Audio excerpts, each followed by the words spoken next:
Hello, कैसे हैं आप लोग। शुक्रिया मेरे चैनल से जुड़ने के लिए। मैं कहानियाँ सुनाती हूँ, कहानियाँ लिखती हूँ।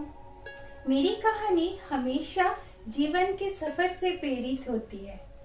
मेरी कहानियों से मैं हमेशा कोशिश करती हूँ कि आपके मनोरंजन के साथ साथ जीवन की एक रूप को आपके सामने रखूं, ताकि हमारी आने वाली सफर थोड़ी सी खुशहाल और आसान हो। आज मैं बात करूंगी मेरी कहानी दोस्ती के बारे में। दोस्त, दोस्ती ये एक ऐसा शब्द है, एक ऐसा रिश्ता है जिसे शब्दों में बयां करना, समझाना बहुत मुश्किल है। जीवन की शुरुआत से अंत तक हम इस रिश्ते के हाथ थामे ही तो चलते हैं, और इसी से तो सफ़र की खूबसूरती में निखार आती है। सच्चे दोस्तों के रिश्ते देखभाल और विश्वास के साथ ही दिन प्रतिदिन मजबूत होते जाता है।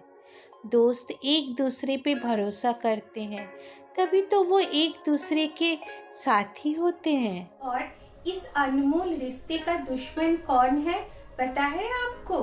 वो है शक। शक जो चीज है ये अच्छे अच्छे रिश्तों को खत्म कर देता है। शक को कभी भी अपने ऊपर हावी नहीं होने दीजिए। शक से कोई समस्या का समाधान न आज तक हुआ है न होगा।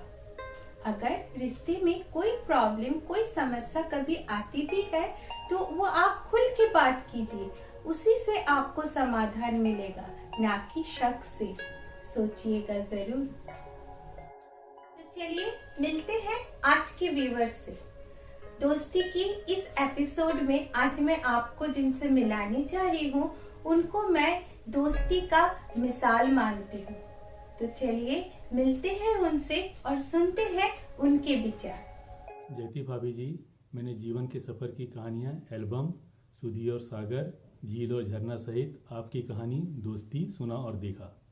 आपकी कहानियाँ दिल को छू जाती हैं। आप बहुत कम शब्दों में ही बहुत कुछ कह देती हैं। सभी कहानियाँ गागर में सागर समेटे हुए होती हैं। शब्दों का चयन भी बहुत सटीक होता है। आपकी कहानी कहने का अंदाज एवं प्रस्तुति इसे और भी रोचक बना देती है। आपकी कहानी दोस्ती डॉली एवं प्रिया के दोस्ती की कहानी है, जिसमें प्रिया निस्वार्थ भाव से डॉली की सहायता करती है।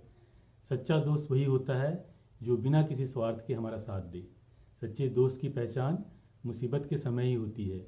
जो दोस्त मुसीबत में भी हमारे साथ कंधे से कंधा मिलाकर खड़ा रहे, वही हमारा सच्चा दोस्त होता है। कुछ दोस्त हमारे बहुत खास होते हैं, जिनसे हम अपने दिल की बात, अपनी फीलिंग्स साझा करते हैं। जीवन के महत्वपूर्ण फैसलों में उनकी सलाह भी लेते हैं। दोस्तों एवं परिवार के साथ खुशियां साझा करने से खुशियां दुगुनी हो जाती है और गम साझा करने से गम आधा हो जाता है। इसलिए जीवन में दोस्त बहुत अहमियत रखते हैं। जीवन के पथ पर हम जैसे जैसे आगे बढ़ते जाते हैं, हमारे दोस्त भी बनते जाते हैं। मेरे भी बहुत से दोस्त हैं। बचपन के दोस्त जिनके साथ मैं गांव की गलियों में खेला करता था, आज भी उनके साथ गांव की चौपाल में बैठकर बातें करने में बहुत आनंद आता है। मेरे गवर्नमेंट इंजीनियरिंग कॉलेज जबलपुर के 10 दोस्त बहुत ही खास हैं। हम सब हॉस्टल में साथ रहा करते थे। साथ ही हमने खूब मस्ती किया, घूमने गए, पार्टी किया और पढ़ाई भी की, जिसे हम ग्रुप 11 या G11 कहते हैं। 1989 में कॉलेज से निकलने के बाद दोबारा हम सब 2009 में गोवा में सपरिवार मिले थे और हमारा यह ग्रुप G11 से G44 बन गया था। वहाँ हमने निश्चय किया कि प्रतिवर्ष हम कम से कम एक बार सपरिवार जरूर मिलेंगे। 2009 के बाद प्रतिवर्ष कभी 5, कभी 6 और कभी 7 परिवार एक साथ किसी हिल स्टेशन, समुद्र के किनारे कोई शहर या किसी धार्मिक स्थान पर मिलते रहे हैं। इस वर्ष 2020 में कोविड-19 के कारण मिलना संभव नहीं हो पाया। आज हम सभी को यह विश्वास है कि यदि किसी को भी कोई आवश्यकता पड़े तो हमारे परिवार के साथ साथ हमारे 10 दोस्तों का परिवार भी हमारे पीछे खड़ा है, और यह संभव हो पाया है सिर्फ दोस्ती की वजह से।